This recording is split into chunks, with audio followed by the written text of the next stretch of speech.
आप देख रहे हैं विज़न आजकल और मैं हूं इमरान अली। वीवर्स, ये शेरघाटी का नई बाज़ार है और मैं शेरघाटी के जीटी रोड के बगल में खड़ा हूं। हमारे पीछे जो आप देख रहे हैं ये शेरघाटी का अंडरपास है, जिसको लेकर पिछले 1 वर्ष से भी अधिक समय से विवाद चल रहा है और इस विवाद में शेरघाटी की जनता पिस रही है।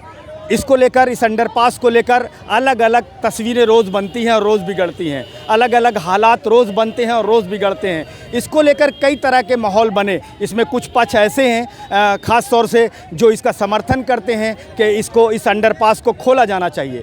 कुछ लोग ऐसे हैं जो लोग इसको बंद करने की वकालत करते हैं। उनका मानना है कि इसके खुला रहने से दुर्घटना हो सकती है, जाम की स्थिति बनती है। जो लोग खोलना चाहते हैं उनका कहना है कि ये वर्षों पुरानी सड़क है और प्राचीन काल से ये सड़क बनी हुई है और लोगों को सुविधा है, आसान रास्ता है। ये पैदल मार्ग के लिए इससे बेहतर कुछ नहीं हो सकता। तो ये दोनों लोगों के अपने अपने पक्ष हैं। एक तरफ अगर रघुनाथ प्रसाद गुप्ता हैं, सुशील कुमार गुप्ता हैं, उनके कुछ लोग हैं, तो दूसरी तरफ यहाँ पे भारतीय जनता पार्टी के जो ज़िला अध्यक्ष प्रेम प्रकाश उर्फ चिंटू सिंह जी हैं, विनय कुमार हैं और अलग अलग नेता हैं जो चाहते हैं कि ये अंडरपास बंद हो जाए। कुछ लोग चाहते हैं ये अंडरपास खुला है। तो इन दोनों के विवाद में इसको लेकर कई बैठकें हुई। लोग केंद्रीय मंत्री जीतन राम मांझी से भी मिले इस मुद्दे को लेकर, उन्होंने भी चिंतन मंथन किया, बात नहीं बनी। फिर लोग अनुमंडल कार्यालय में एक बैठक हुई, जो पिछले एसडीओ थी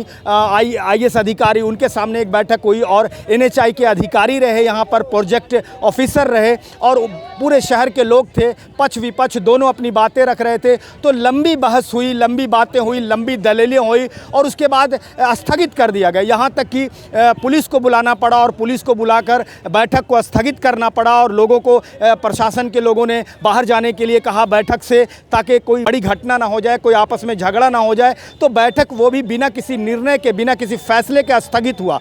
तो इस तरह से ये चीज़ें और टली, लेकिन कुछ महीने के बाद यहाँ पर एक निर्माण कार्य शुरू हुआ और आप देख सकते हैं कि यहाँ पर जो आप पानी जमा हुआ देख रहे हैं, यहाँ पे एक पक्की सड़क का निर्माण किया गया, जिससे कि लोगों को आवागमन में, तो लोगों को लगा कि अब इसका निर्माण शुरू हो गया। यानी NHI ने फैसला ले लिया है कि अब इसका निर्माण कराया जाएगा, यानी अंडरपास बनाया जाएगा।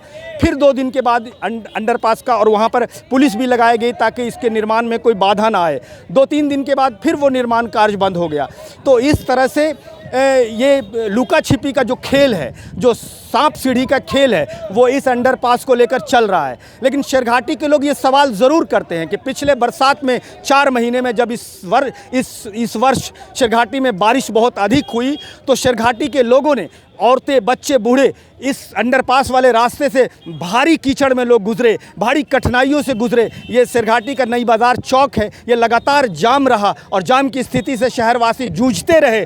आप अगर अंडरपास की बात करें तो ये अपने आप में एक बाज़ार है, एक दुनिया है, एक मेला है। आपको हम दिखाते हैं तस्वीरों में किस तरह से अंडरपास के अंदर लोग आते जाते हैं, किस तरह से दुकानें होती हैं, किस तरह से हर उम्र के लोग आते हैं। तो ऐसा लगता है जब अंडरपास के अंदर से आप चलते हैं तो ऐसा लगता है उसके अंदर एक दुनिया बसी हुई है।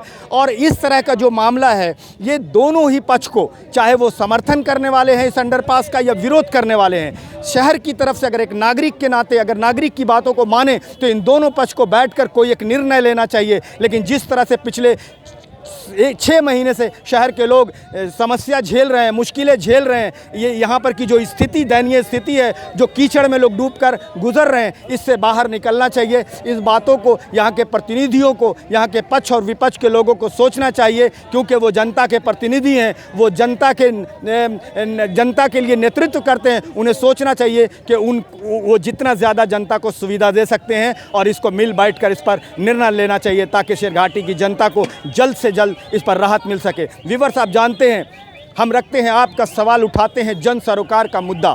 जन सरोकार के मुद्दे मैं हमेशा उठाता हूं आपके सवाल, जो सवाल आप नेताओं से करना चाहते हैं, जो सवाल आप प्रतिनिधियों से सवाल करना चाहते हैं, जो आपकी पीड़ा, जो आप कहना चाहते हैं अधिकारियों को पद, वो मैं आपके सवाल को उठाता हूं और आपके सवाल को रखता हूं उन प्रतिनिधियों से कि आपकी बातों को, आपकी पीड़ा को वो ज़रूर समझें।